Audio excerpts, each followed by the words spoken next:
Hello mga kasimpleng buhay!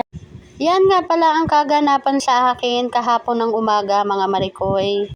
Nagluto rin nga pala ako ng 3 pirasong itlog dyan at sinabay ko na ang pagluluto ng langgunisa.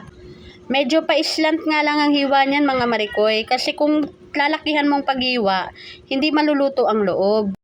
Siya nga pala mga marikoy, nagluto lang pala ako ng pasta noodles dyan, mga kalahati lang pala yan.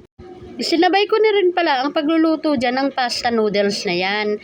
Kasi nung gabi, meron pa kasing natira na carbonara sauce. Nilagay ko lang din pala sa ref yun. Kaya pagising ko ng umaga, nagsalang ako ulit ng tubig mainit para pakuluan yung noodles pasta na yan.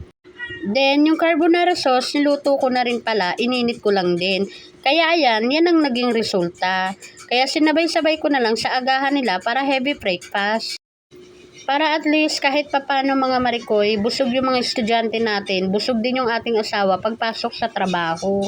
Syempre, busog din yung tambay sa bahay. Syempre mga marikoy, kung yan naman yung makikita natin nakahain sa ating lamesa, napaka super blessing na po natin. Yan na pala yung pinaka-finished product ng niluto ko.